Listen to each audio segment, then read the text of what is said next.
Mr. Joseph Kirsch was born on May 10, 1938 in Myerstown, Pennsylvania. Mr. Kirsch had a normal childhood. He got in trouble and liked playing various games in the street. Some of the games Mr. Kirsch participated in were hide and seek, kick the can, run sheepy run, and red rover, red rover. Mr. Kirsch also participated in a lot of sandlot sports like baseball, football, basketball, and soccer. He also liked to listen to the radio often, as there wasn't TV. While he was growing up, he also believes that his generation, the 50s, was the best ever to grow up in. Mr. Kirsch graduated from South Lebanon High School, which is now known as Cedar Crest. Right after his graduation, he was looking for employment. His father worked at the Lebanon Steel Factory, where he was able to find his job as a mailman. Mr. Kirsch worked there for a while until he realized that he wanted to be earning more money. He then decided to go into the X-ray department, where he did X-rays and castings and also worked on developing the X-ray film. Mr. Kirsch worked there for a short while until there was a slowdown, and eventually he lost his job. He was looking for a job but had a hard time to be employment, as the Korean War had just ended and jobs were scarce. Then came what was thought to be a normal day, but it turned out to be not as normal after all. Mr. Kirsch was hanging around with some buddies, and one of them asked, "What are you going to do?" Joe responded, "I don't know." His friend then said, "Well, let's go join the Navy." So later that day, Mr. Kirsch and his friend went up to 8th Street and enlisted in the United States Navy. He joined the Navy at age 19 in 1957. Mr. Kirsch decided on enlisting in the Navy over the other military sectors because he knew a friend in the Navy and he also liked the uniforms. The first place that Mr. Kirsch got shipped to was Harrisburg for a little. Then he was sent to Philadelphia. The Naval Depot in Philadelphia is where Joe got sworn into the United States Navy. He was then sent to Bainbridge, Maryland, where he was put into his company for basic training. Mr. Kirsch was able to keep and grow friendships while in basic training. He spent a lot of time with the fellows he enlisted with from Lebanon. Mr. Kirsch, along with all the other men in the Navy, got fire training. Naval Meet spent a whole week firefighting, learning how to put out fires. Some other training he received was how to tie a square knot, which was used on their uniforms. He said that if they weren't perfect, that they would be ripped to the ground by a nearby commander. Other than that, occasional physical fitness was implemented. During the time when he was allowed to see his family and his friends brought him a bunch of cakes and goodies for him to eat. All of his food was called pokebait in the Navy. After his family had left, everyone went back to the barracks, and the chief petty officer said, "All pokebait will be disappeared by 2200. Mine, and brought some goodies down, which they called pokey bait in the Navy. And my mother brought me cakes and stuff like this, but after they had left, everybody took their stuff back to the barracks. So look, the chief petty officer came in and said, all that pokey bait will be disappeared by 2200, that's 10 o'clock in the evening. So Mr. Kirsch rushed to eat all of his food because he didn't want to have it taken. After his basic training, he served in what's called a service meet. Mr. Kirsch's job was to work in a coffee shop, which was thought to be very good work compared to the other possible work. Mr. Kirsch mainly learned from basic training to obey his orders and not to talk back, and no punishment would follow. He was soon allowed to go home on leave, but then he was told he had to stay for some dental work. He was sad watching some of his buddies leave, as he never got to see them again. Eventually he was allowed to go home where all his buddies were still. Mr. Kirsch was then sent to Norman, Oklahoma, where he attended C School. There he had a variety of subjects, including science and math. He was an average student in high school, but quickly learned C School was much harder than high school.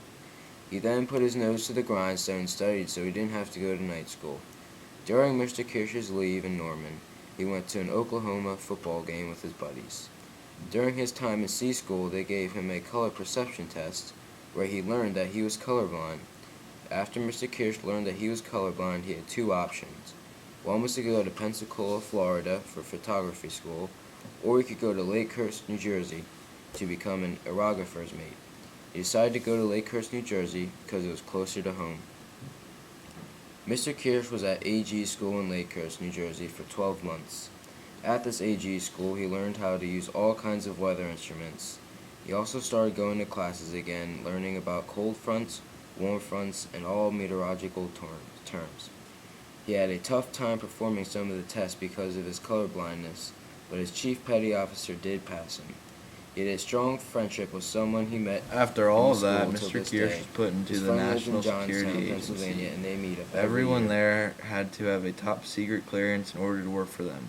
What the NSA wanted to train Mr. Kirsch on was breaking weather codes from different countries like China and other countries that are overseas. This was a big deal because he was finding out what the weather was going to be like on the days the U.S. invaded or went to war with other countries. To get his clearance, Mr. Kirsch was sent to Arlington, Virginia for about a year, which was unusual because most people, like his buddy from Johnstown, got out of there very quick, even though the FBI was very particular about who they take in. When Mr. Kirsch finally got tired of waiting there, he asked the man in charge why is this taking so long. The man said that Mr. Kirsch's dad was born in Yugoslavia, and when the FBI came to question him, he said he was born in Lebanon, Pennsylvania. So his father lied to the FBI because he said it was none of their business where he was born. It also took Mr. Kirsch a while to get his clearance because the FBI knew everything he did as a kid, like getting into trouble and being on probation.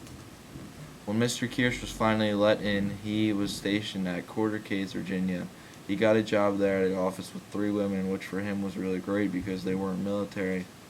Mr. Kirsch also learned how to type in school, which was really helpful to him because he was constantly typing at the office. On Friday nights, Mr. Kirsch would go home early because it was like a 3-hour drive from Washington to Lebanon. While he was at Quarter Caves, Mr. Kirsch participated in many athletic games. Every night he and the guys would play basketball, and during the day they would play football next to the Pentagon.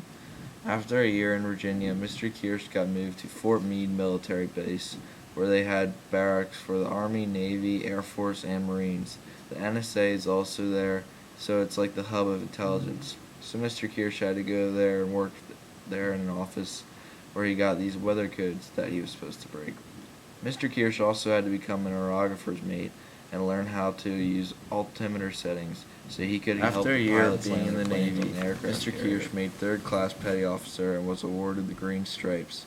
He also became a non-commissioned officer. After all of this, Mr. Kirsch was transferred to Troy Air Force Base, north of Tokyo. Getting there was quite the journey for Mr. Kirsch. First, he had to fly all the way over to California. After that, he flew to Honolulu, Hawaii, which he thought was a very beautiful place. Then Mr. Kirsch went on a plane to Midway Island, which is close to Troy. From there, Mr. Kirsch found a Japanese citizen that drove him to Troy. It just happened Mr. Kirsch's good buddy was there, so together they went and visited Japan that night, walking cautiously because earthquakes were common. They were both worried about the earth opening up and the 2 of them would fall in. One night in Troy, Mr. Kirsch got top secret orders that he had to leave Troy. These orders were so secret they were required to leave in the middle of the night so nobody would know what happened. The plan was working crisp, but then a typhoon kept Mr. Kirsch's men from leaving on time. Once they left, the ride was rough, and Mr. Kirsch said the plane was shaky and many of the men were throwing up. And when he and men were offered fried chicken, they all turned it down because who wanted to eat after watching people be sick? When Mr. Kirsch arrived on the island, he was asked to be on the squadron football team, but backed down from the challenge after seeing the other players and went to his more natural sport, the game of basketball. The squadron basketball team that Mr. Kirsch was on had a very successful year because they won the island title. A little bit after that, Mr. Kirsch got to visit the island of Taipei. In 1961, Mr. Kirsch went back to California and was asked to be re-enlisted, but Mr. Kirsch decided not to. At the end of his naval career, he was given a Good Conduct Medal. After the Navy, Joe got together with some of his old friends, but a good amount of them have been passed away. After the Navy, he was given the nickname Basketball Joe for what he did with Elko's basketball program. He now resides in Myerstown with his wife.